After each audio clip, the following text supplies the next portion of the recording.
इस समय बड़ी खबर आप देख सकते हैं हरियाणा के करनाल से। ये जानकारी करनाल के तमाम लोगों के लिए, दुकानदारों के लिए, आम लोगों के लिए जरूरी है, क्योंकि क्या कुछ खुला रहेगा, क्या बंद रहेगा लॉकडाउन में। हालांकि 6 बजे तक का समय रखा गया है। जो सभी दुकानें हैं, मॉल्स हैं, वो 6 बजे तक खुले रहेंगे। अभी करनाल के डिप्टी कमिश्नर निशांत कुमार यादव से हमारी बात हुई है, विस्तार से बातचीत हुई है, तो तमाम तरह की उन्होंने जानकारियां दी है कि क्या क्या चीजें खुली रहेंगी और क्या क्या बंद रहेंगी। जो सभी मॉल्स हैं, जो सभी शॉप्स हैं, वो 6 बजे तक खुली रहेंगी। 6 बजे के बाद वह बंद रहने वाली है। तो कहीं ना कहीं एक अपील जरूर है कि तमाम लोगों से कि प्रशासन के इन आदेशों का पालन जरूर करें। दूसरी अगर बातचीत की जाए, जो होटल्स हैं, रेस्टोरेंट्स हैं, उनके लिए क्या आदेश है। 6 बजे तक वे खुले रहेंगे, लेकिन 50% सीटिंग कैपेसिटी के साथ। लेकिन 6 बजे के बाद आगे क्या रहेगा, वो सिर्फ होम डिलीवरी कर पाएंगे। 11 बजे तक होम डिलीवरी कर पाएंगे, चाहे कैफे हो, चाहे होटल्स हो, रेस्टोरेंट्स हो। लगातार काफी होटल्स रेस्टोरेंट्स वालों के फोन आ रहे थे कि क्या कुछ आदेश है अगले। तो इस समय जिला सचिवालय करनाल से यहाँ पे तस्वीरें देख रहे थे, जहां पर करनाल के डिप्टी कमिश्नर निशांत कुमार यादव से हमारी बात हुई है। और अगर बातचीत की जाए हाईवे के ढाबास की,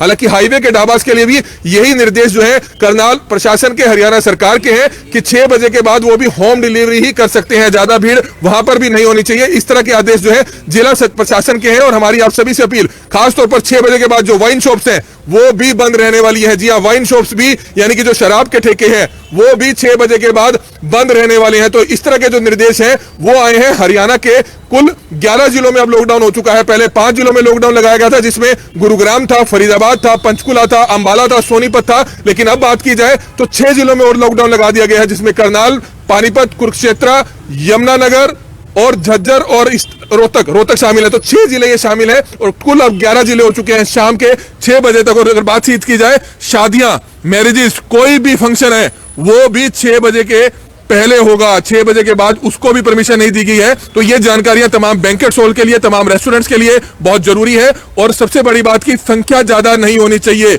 100 या 200 लोगों की संख्या बताई है, तो इस तरह का ध्यान जरूर रखना चाहिए। मेरे सहयोगी मानसू नारंग हमारे साथ मौजूद है, उनसे भी जानना चाहेंगे। लेकिन सबसे बड़ी बात, ये जानकारियां महत्वपूर्ण जानकारियां सिर्फ इसलिए क्योंकि सरकार के आदेश है। कोई आदेश हमारी तरफ से, आपकी तरफ से नहीं बनाए जाते हैं। ये सिर्फ आदेश है लॉकडाउन में क्या क्या स्ट्रिक्टनेस हो रही है, ताकि केसेस जो है लगातार जो बढ़ रहे हैं उसको रोका जा सके। 75 केसेस आज भी सामने आए हैं। लेकिन दूसरी एक मेन बात जो ये है, जो रिकवरी रेट है वो अच्छा है।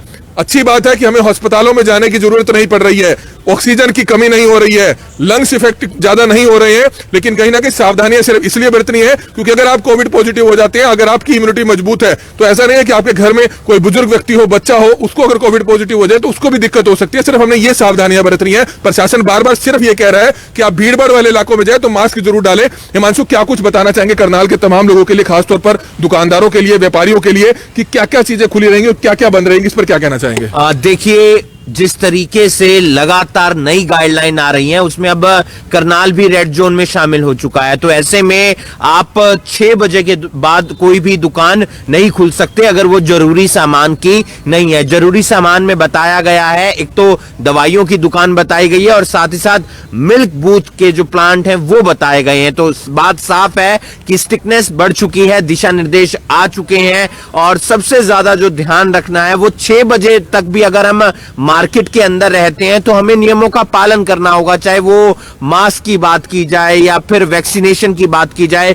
क्योंकि इस तरीके की जो बातें सामने आ रही हैं कि कोरोना अगर जिस तरीके से फैल रहा है, मामले 250 के पार पहुंच चुके हैं। 186 के आसपास कल थे, 75 मामले पहली लिस्ट के अंदर आज करनाल में आ चुके हैं। तो बात साफ है कि हमें कंट्रोल करना है, कमजोर बनाना है कोरोना को, और वो सावधानियों से ही बनेगा। साथ ही साथ प्रशासन की तरफ से यह भी कहा गया है कि 100 लोगों से ज्यादा किसी शादी के फंक्शन में लोग इकट्ठे नहीं हो सकते हैं और 6 बजे तक शादी का कार्यक्रम रखना है। अगर इसके बाद शादी का कार्यक्रम रखेंगे तो फिर वहां पर भी चालानी की जा सकती है। और सेकंड वेव, फर्स्ट वेव में देखा भी था, एसपी और जो निशांत यादव हैं डीसी करनाल के, वो अलग अलग जगहों पर उन्होंने दौरा भी किया था, एक मार्च भी निकाला था।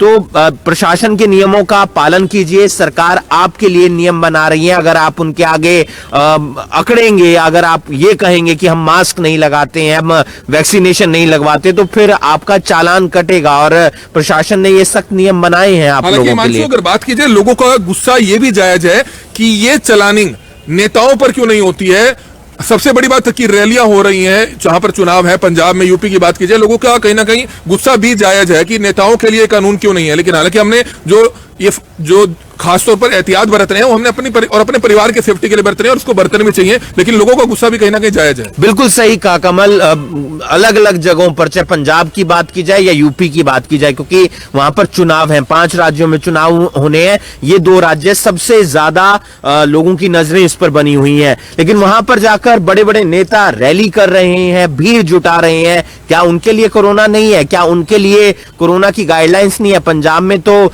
कर्फ्यू भी लगा दिया गया, नाइट कर्फ्यू लगा हुआ है। इससे पहले जो नियम है तकरीबन 100 लोगों के होंगे, 150 लोगों के होंगे। आपकी रैली में इकट्ठे हो जाते हैं 2-2 हजार लोग, उससे ज्यादा लोग, और फिर आप उन नियमों का नहीं मान रहे। तो लोगों में इस बात का गुस्सा जरूर होता है कि आप लोग नियमों की अवहेलना कर रहे हैं और हम लोगों पर आप लोग डंडा चला रहे हैं, हमारी रोजी रोटी है। बहुत से लोगों के फोन आ रहे हैं कि लोहड़ी आने वाली है, उन्होंने 2-2, 3-3 लाख रुपए, 4 लाख रुपए का सामान खरीद लिया है और वो रेहड़ी पर, फड़ी पर लगाकर बैठते हैं, फुटपाथ पर मूंगफलियां बेचते हैं, रेवड़ी बेचते हैं, गज्जक बेचते हैं। 3 लाख का सामान लाए, अब 6 बजे के बाद उन्होंने लगा दिया है लॉकडाउन और 6 बजे के बाद सामान बिकना शुरू होता है। तो ऐसे में वो लोग कहां जाए? ऐसे बहुत से सैकड़ों गरीब परिवार हैं जो शाम के समय रेडियां लगाकर, फास्ट फूड की रेडी लगाकर या दूसरे सामान खाने पीने की रेडी लगाकर अपना गुजारा करते हैं, लेकिन 6 बजे के बाद अब वो भी बंद रहने वाली है। तो इस पर क्या कहना चाहेंगे? देखिए, जाहिर सी बात है, चाहे अंडे की रेडी हो, चाहे मोमोज की जो छोटी छोटी स्टॉल लगती हैं, क्योंकि वो लोग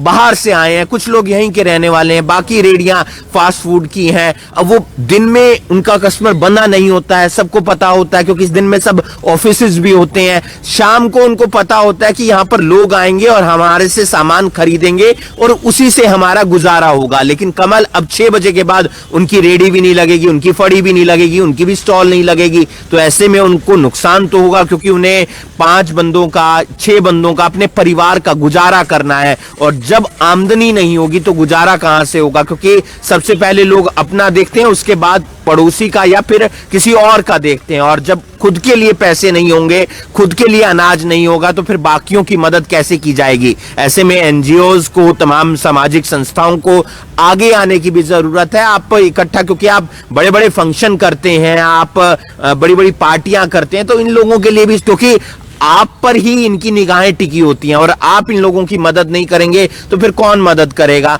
तो सबको देखकर चलना है, सबका देखकर चलना है, तभी हम आगे बढ़ सकते हैं। तो बिल्कुल बहुत ही महत्वपूर्ण जानकारियां हैं, क्योंकि लगातार जैसे ही लॉकडाउन की सुबह जानकारी मिलती है तो तमाम दुकानदार, तमाम व्यापारी, तमाम जो रेडी चलाने वाले जो कुछ लोग हैं वो लगातार फोन कर रहे थे कि क्या कुछ निर्देश हैं। तो निर्देश हमने आपको बता दिए हैं कि 6 बजे के बाद सभी दुकानें, सभी मॉल्स बंद रहेंगे। सिर्फ इसेंशियल सर्विसेज यानी कि जो डेयरी की, दूध की दुकान है वो खुली रहेगी और उसके अलावा केमिस्ट की दुकानें खुली रहेंगी, हॉस्पिटल्स खुले रहेंगे, वाइन शॉप बंद रहेंगी, होटल से रेस्टोरेंट बंद रहेंगे। सिर्फ 11 बजे तक होम डिलीवरी के लिए वह होटल से रेस्टोरेंट खुले रहेंगे। हाईवे के लिए भी इस तरह के निर्देश उन्होंने बताया कि डिलीवरी के लिए, होम डिलीवरी के लिए जो है खुले रहेंगे। तो ये महत्वपूर्ण जानकारियां थी। करनाल के डिप्टी कमिश्नर निशांत कुमार यादव से हमने बातचीत की है। हमारी सिर्फ आप सभी से अपील है कि जो भी लोग इस वीडियो को देख रहे हैं, इस वीडियो को ज्यादा से ज्यादा जरूर शेयर कीजिएगा ताकि ज्यादा से ज्यादा लोगों तक ये जानकारी पहुंच पाए। Kamal Midda, Karnal breaking news, Karnal. Lockdown लग चुका है, करनाल में किस तरह की पाबंदियां रहने वाली है? करनाल के डिप्टी कमिश्नर जो है निशांत कुमार यादव यहां पर पहुंचे हैं, उनसे भी बातचीत करेंगे। हमारी आप सभी से अपील रहेगी कि जो भी लोग इस वीडियो को देखें, इस वीडियो को जरूर शेयर करें।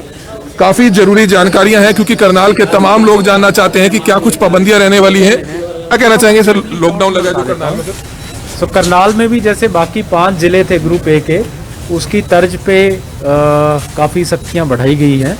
तो इस सिलसिले में 6 बजे के बाद जो भी नॉन इसेंशियल चीज़ों की दुकानें हैं या वेन्यूज़ हैं, इंस्टीट्यूशंस हैं, वो बंद रहेंगे।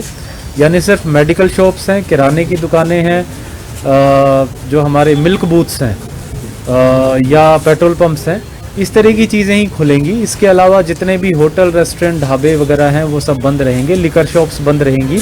तो इस प्रकार से 6 बजे के बाद जो है इसमें काफ़ी सख्ती बढ़ाई गई। डिलीवरी रहेगी पहले की तरह रेस्टोरेंट, होटल्स के लिए? सारे जो रेस्टोरेंट्स, होटल्स हैं वो 11 बजे तक, पहले की तरह 6 बजे से 11 बजे तक होम डिलीवरी जरूर कर क्या आदेश है सर?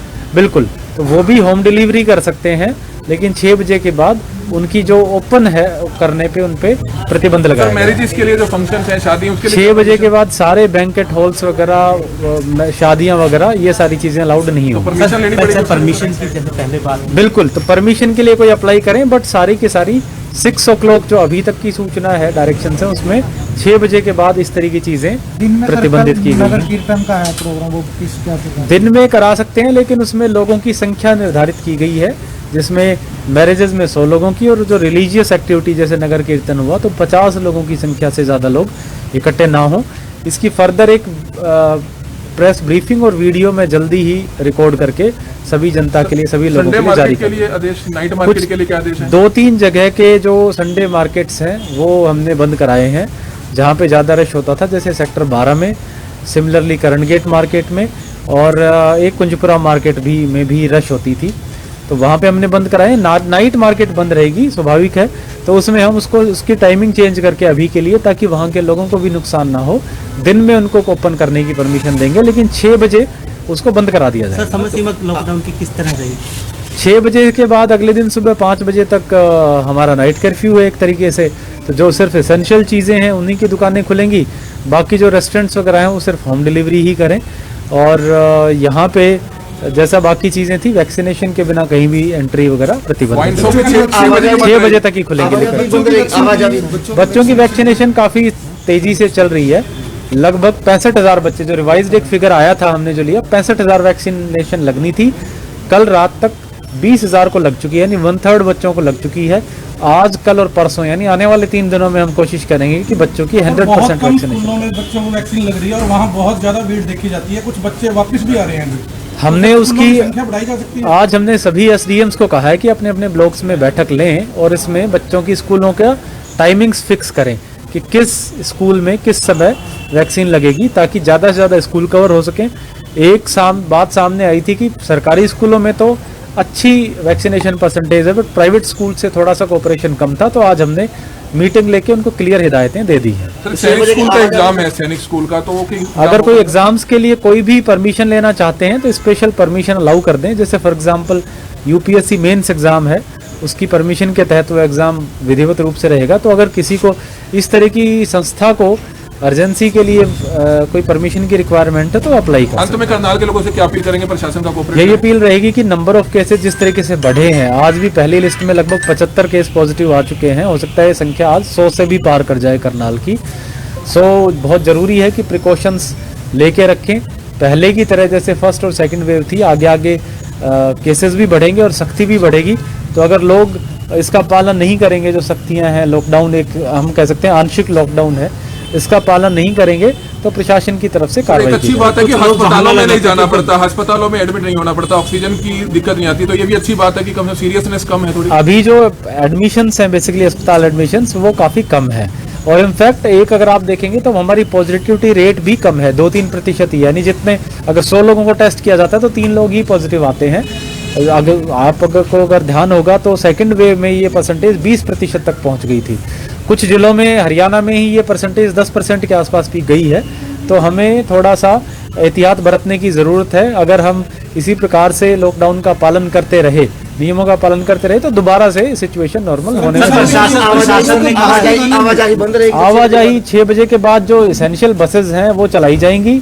इसके अलावा उसका एक रोडवेज विभाग को कहा गया है कि अपना रूट चार्ट बनाए, बाकी जो अननेसेसरी चीजों के लिए आवाजाही बंद रहेगी। दूसरी डोज लगवाना। तो ये तस्वीरें समय आप देख रहे थे, करनाल के डिप्टी कमिश्नर निशांत कुमार यादव करनाल के तमाम लोगों को एक महत्वपूर्ण जानकारियां देते हुए नजर आ रहे थे। लॉकडाउन से जुड़े हुए हमारी सिर्फ आप सभी से अपील रहेगी कि जो भी लोग इस वीडियो को देख रहे हैं, इस वीडियो को ज्यादा से ज्यादा जरूर शेयर कीजिएगा। करनाल के तमाम लोगों के लिए महत्वपूर्ण जानकारियां, क्या क्या खुला रहेगा, क्या बंद रहेगा, हमारी आप सभी से अपील, जो भी लोग इस वीडियो को देखें, इस वीडियो को जरूर शेयर करें। Kamal media, Karnal breaking news, Karnal.